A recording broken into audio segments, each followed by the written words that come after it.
The year was 1877, and the sound of gunfire echoed across the hills of Kagoshima as the last remnants of Japan's ancient warrior class prepared to make their final stand.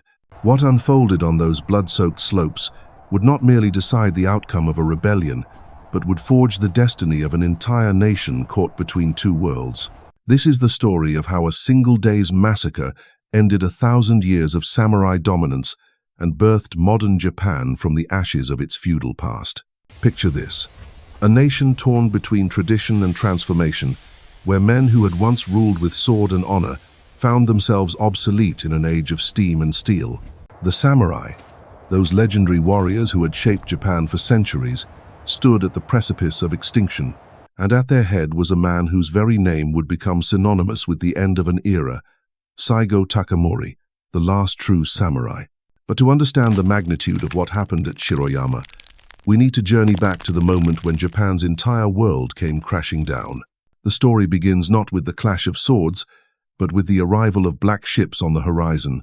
In 1853, Commodore Matthew Perry's fleet appeared in Tokyo Bay like harbingers of a new age. These weren't just ships, they were symbols of Western industrial might, armed with cannons that could reduce Japan's coastal fortresses to rubble in minutes. For over 2 centuries, Japan had existed in splendid isolation, a feudal paradise untouched by the outside world. The Tokugawa shogunate had built their power on keeping foreign influence at bay, maintaining a rigid social order where samurai stood at the apex of society. But Perry's arrival shattered that illusion forever. His message was simple yet devastating: open your ports to trade, or we'll open them for you. Japan faced a choice that would define its future: submit to foreign demands and modernize, or risk becoming another colonial possession of the Western powers. The shockwaves rippled through Japanese society like an earthquake. In the imperial court, whispers grew louder that the shogun had failed in his most sacred duty, protecting the realm.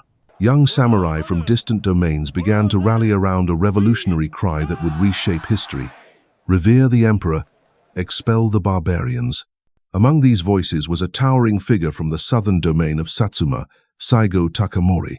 Born into a low-ranking samurai family, Saigō possessed something that transcended social status: an unwavering moral compass, and a presence that commanded respect from peasant and prince alike.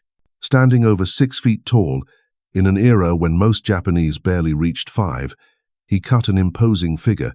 But it wasn't his physical stature that made him legendary. It was his absolute dedication to the samurai code of Bushido and his fierce loyalty to what he believed Japan should become. As the 1,860 seconds unfolded, Saigō found himself at the center of a movement that would topple the shogunate and restore imperial rule.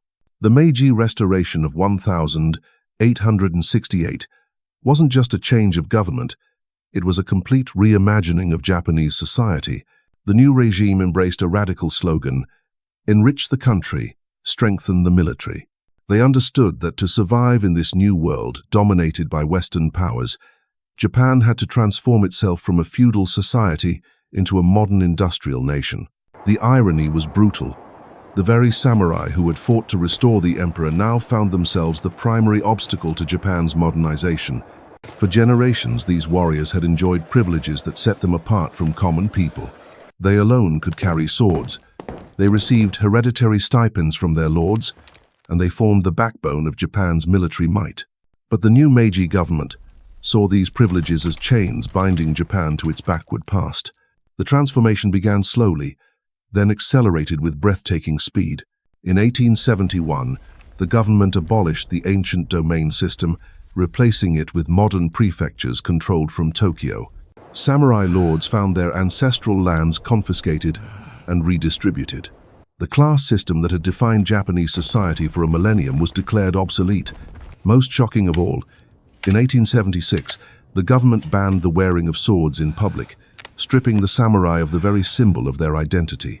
But the final blow came with the creation of a new military force that would make the samurai irrelevant forever.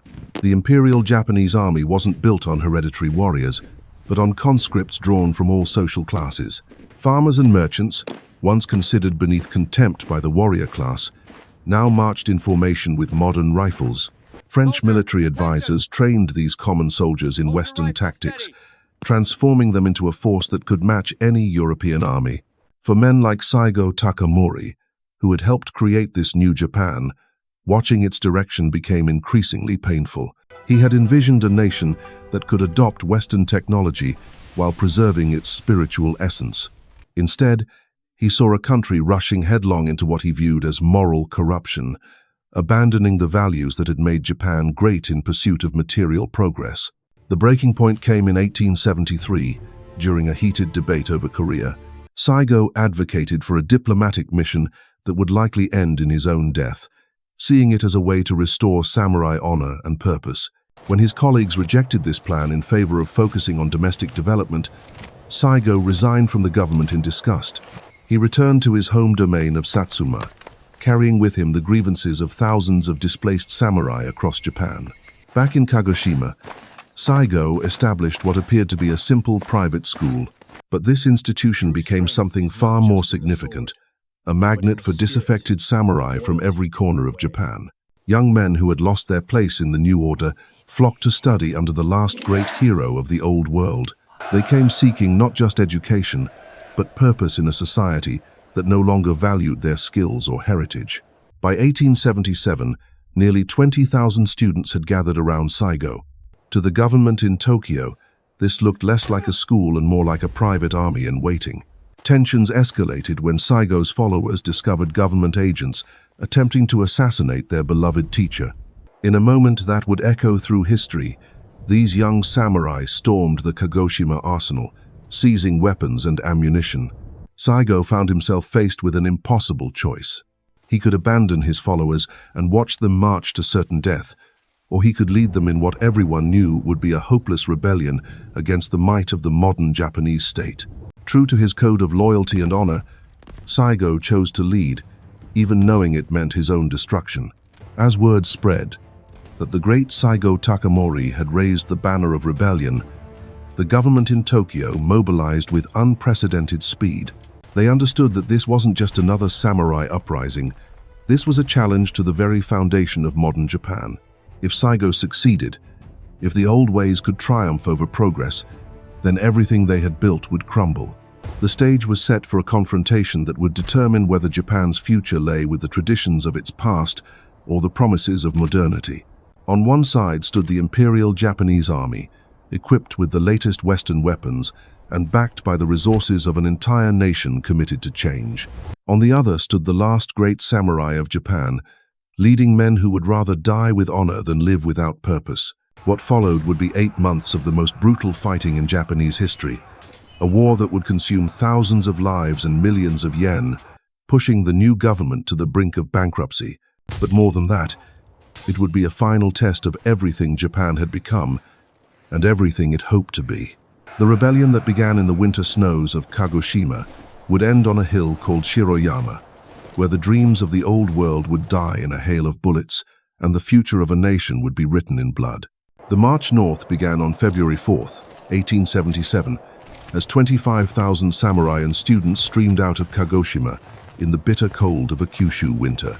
At their head rode Saigō Takamori, no longer the government minister in Western dress, but a warrior returned to his roots, clad in traditional armor and carrying the curved blade that had been forbidden to his class.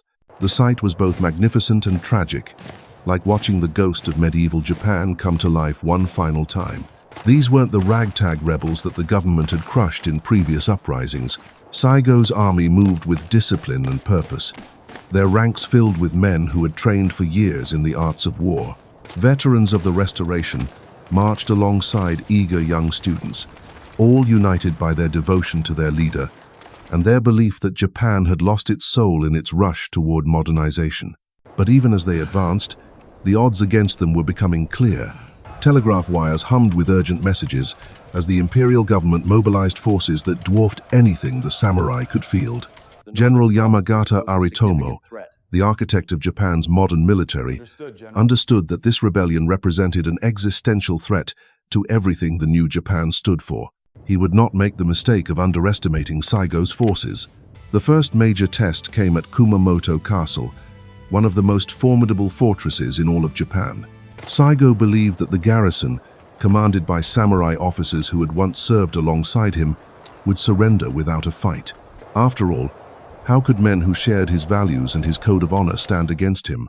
But when the rebel army appeared before the castle walls, they were met not with open gates, but with rifle fire from the ramparts. The siege that followed became a nightmare that would haunt both sides. For weeks, the samurai hurled themselves against the castle's defenses in waves of desperate courage. They fought with a ferocity born of desperation, knowing that failure here would doom their cause. Inside the castle, the garrison held firm, their loyalty to the emperor overriding their sympathy for the rebels' cause. The winter weather turned brutal, with snow and ice making every assault a test of endurance as well as courage. Men fought hand-to-hand in the trenches surrounding the castle, bayonets clashing with samurai swords in combat that recalled the warfare of centuries past. The casualties mounted horrifically on both sides, but the castle would not fall. Then came news that changed everything. The imperial army was marching south in force, not just a few thousand troops, but an entire modern military machine. 65,000 soldiers equipped with the latest weapons, supported by artillery that could reduce the castle to rubble if necessary. The conscript army that Saigō had once helped create was now coming to destroy him. The two forces met at Tabaruzaka, a strategic pass that guarded the approaches to Kumamoto. Here, in battles that raged for 17 days, the old Japan and the new clashed with unprecedented violence. The samurai fought with desperate courage, their traditional weapons proving surprisingly effective in the close-quarters combat among the hills and forests. For a moment, it seemed possible that discipline and modern equipment might not be enough to overcome the warrior spirit that had dominated Japan for so long. But the mathematics of war are unforgiving. The imperial army could replace its losses, the rebels could not. Every samurai who fell was irreplaceable, while the government could call up fresh conscripts from across the nation. Slowly, inevitably, the superior numbers and firepower of the modern army began to tell. The retreat from Tabaruzaka marked the beginning of the end for Saigō's rebellion. What had begun as a march of liberation became a desperate flight for survival. The rebel army, once 25,000 strong, began to fragment under the relentless pursuit of government forces. Some surrendered, others melted away into the countryside, but the core of true believers continued to follow their leader south toward their homeland. The government forces showed no mercy in their pursuit. This was not just about crushing a rebellion, it was about proving that the old ways were dead forever. Villages that had sheltered the rebels were burned, suspected sympathizers were executed, and the full weight of the modern state was brought to bear on anyone who dared to challenge its authority. As summer turned to autumn, the rebel army had been reduced to a few thousand desperate men. They were running low on everything: ammunition, food, hope. But still they followed Saigō, because to abandon him now would be to abandon everything they believed about honor and loyalty. These were not men who could simply surrender and return to civilian life. They were the last representatives of a way of life that was disappearing forever. The final act began in September, as the remnants of the rebel army made their way back to Kagoshima. The circle was closing, bringing them back to where their rebellion had begun. But this was no triumphant homecoming. The government forces had sealed off every escape route, and the rebels found themselves trapped on a hill called Shiroyama, overlooking the city where Saigō had been born. General Yamagata had learned from the costly battles of the spring and summer. This time, there would be no frontal assaults against desperate men fighting for their lives. Instead, he would use the full technological superiority of the modern military to crush the rebels from a distance. Artillery pieces were positioned on the surrounding hills, their barrels trained on the small patch of ground where Japan's last samurai had made their stand. The bombardment began on September 23rd, raining shells down on the rebel position with scientific precision. The samurai had no answer to this kind of warfare. Their courage was legendary, their skill with traditional weapons unmatched, but they could not charge artillery pieces positioned miles away. All they could do was endure the hellish barrage and wait for the inevitable end. Admiral Kawamura, commanding the government forces, sent a final ultimatum: surrender unconditionally, and the lives of the common soldiers would be spared. Only Saigō himself need die for his rebellion. The response was silence, the kind of silence that speaks louder than any words. These men had not followed their leader through months of desperate fighting, only to abandon him at the end. As night fell on September 23rd, both sides knew that the morning would bring the final act of this tragedy. The rebels spent their last hours preparing for death with the same meticulous care that their ancestors had brought to the tea ceremony.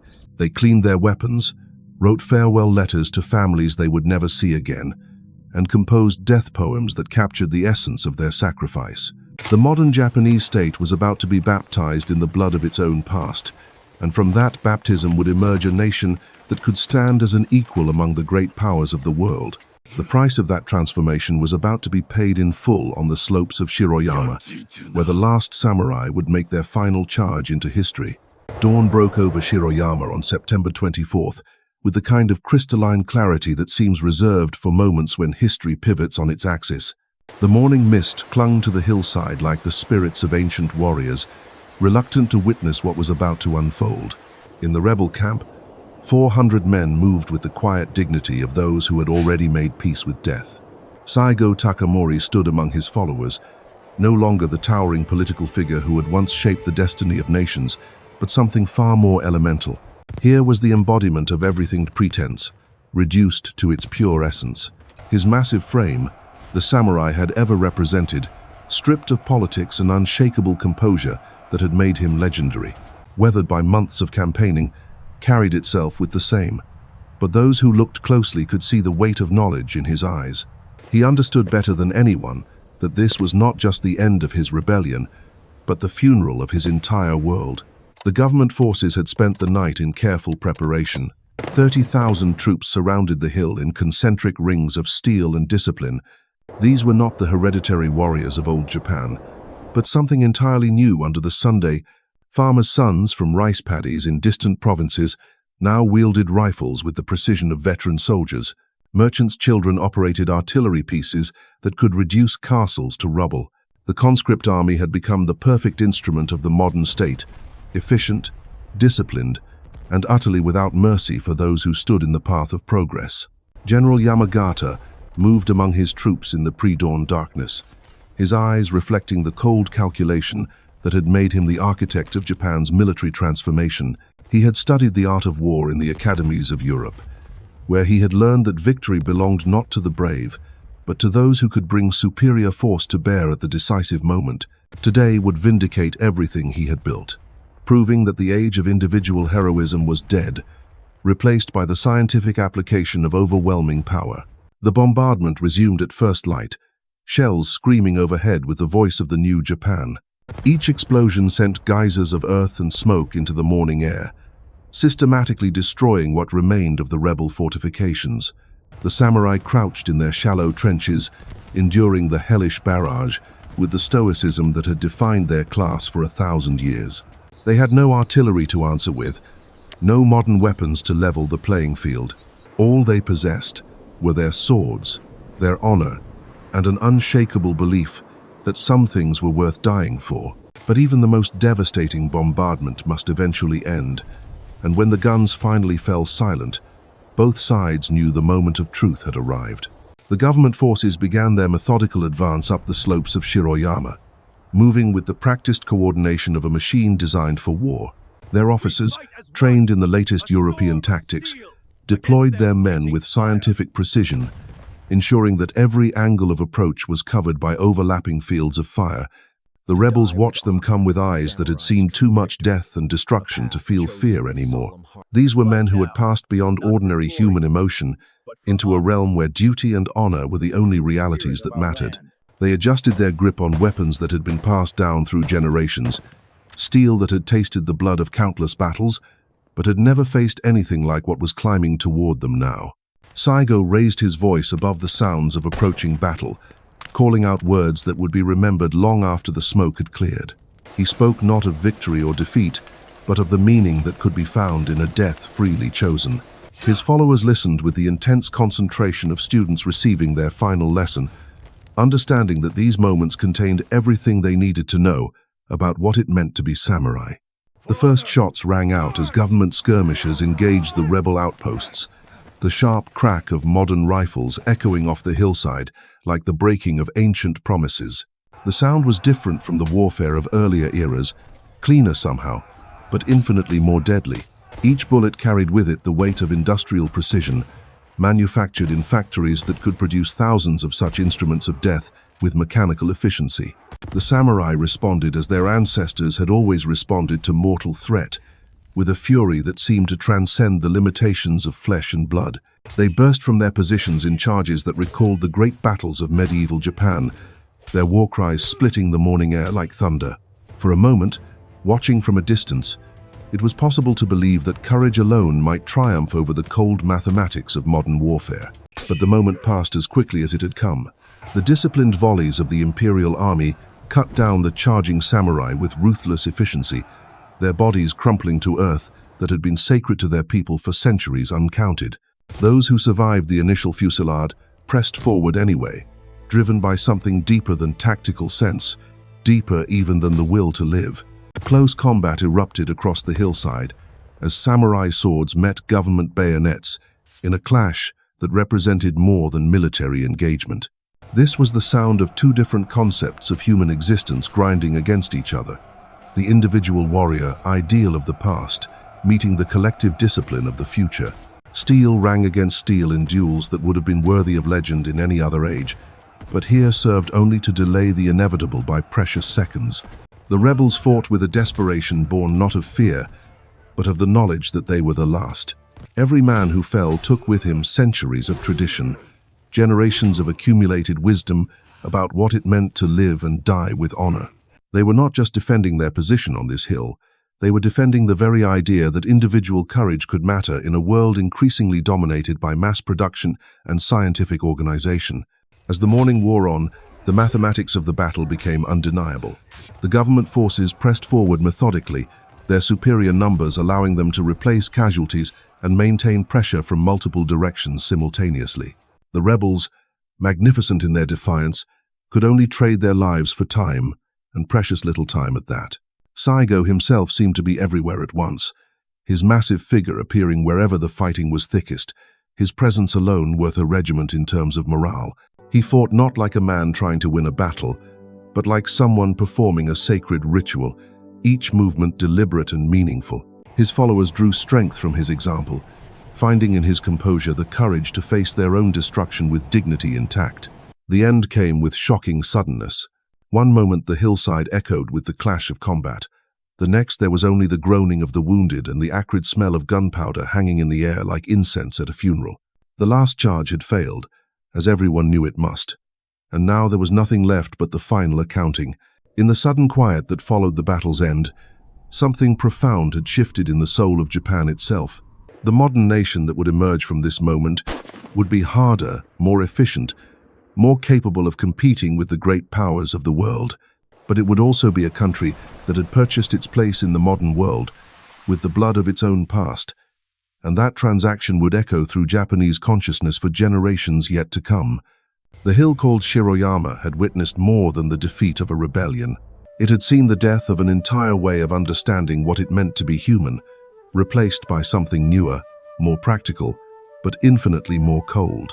The price of joining the modern world had been paid in full, and there could be no turning back from the path that lay ahead.